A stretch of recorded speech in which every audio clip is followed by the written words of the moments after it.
بسم الله الرحمن الرحيم.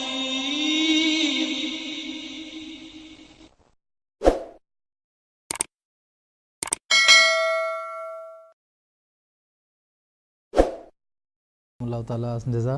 وقت کی رعایت سے کچھ ٹیلی فون کالر سے بھی ہم بات کریں گے. ابھی عنایت اللہ صاحب جو انڈیا سے کال کر رہے تھے، جن سے رابطہ نہیں ہو سکا تھا، اب دوبارہ ان کے ساتھ رابطہ بحال کرنے کی کوشش کی جا رہی ہے اور ان سے بات کرنے کی کوشش کرتے ہیں.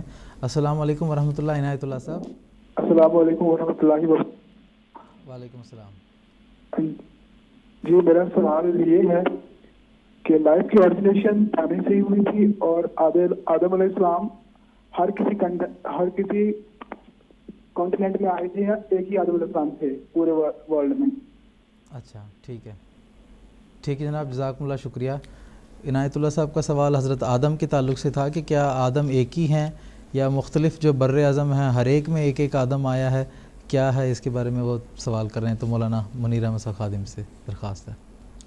آدم تو بہت آئے ہیں، اور عام طور پر تو جو یہ مسلمانوں میں بھی اور جو تفاسیر پیش کی گئی ہیں قرآن مجید کی، ان میں یہ سمجھا گیا ہے کہ 7,000 سال پہلے جو یہ آدم پیدا ہوئے تھے، اسی آدم سے جو ہے وہ انسان کی پیدائش شروع ہوئی، اور پھر جو ہے مخلوقات کو خدا تعالیٰ نے جو ہے وہ بنایا.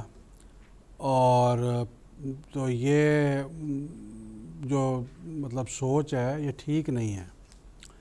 قرآن مجید نے آدم کے بارے میں مختلف جگہوں پر آدم کا لفظ بیان کر کے اس کی تفسیر بیان فرمائی ہے.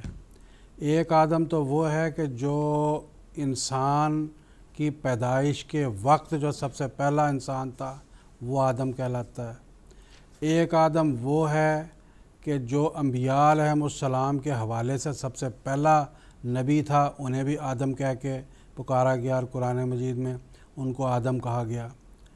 اور یہ آدم اس قدر ہیں کہ بزرگان اسلام میں سے ایک ولی اللہ ہیں صوفی، حضرت محی الدین ابن عربی رحمۃ اللہ علیہ، ان کا ایک کشف موجود ہے. ان کے کشف میں اس بات کا ذکر ہے کہ وہ یہ کہتے ہیں کہ میں نے خواب میں دیکھا کہ میں خانہ کعبہ کا طواف کر رہا ہوں، خانہ کعبہ کا طواف کرتے ہوئے ان پر کشفی حالت طاری ہوئی. تو وہ جب ساتھ میں ایک شخص طواف کر رہا تھا تو اس نے کہا کہ میں آدم ہوں. تو انہوں نے کہا کہ بھی آپ آدم ہیں؟ تو انہوں نے آپ کون سے آدم ہیں؟ وہ آدم ہیں جو ہے وہ پہلے انسان تھے. تو مطلب اس طرح انہوں نے استفسار کیا. تو انہوں نے کہا اصل بات یہ ہے کہ آپ لوگوں کو غلطی لگی، آپ کون سے آدم کا ذکر کر رہے ہیں؟ آدم تو بہت آئے ہیں، ہزارہا آدم آئے ہیں. تو آدم جو ہیں وہ بہت سے آئے ہیں، اور مختلف رنگوں میں اور مختلف ترقیات کے حوالے سے جو کوئی ترقی انسانی پیدائش میں ہوئی ہے اور روحانی اعتبار سے بھی اس میں جو ہے وہ آدم بدلتے رہے.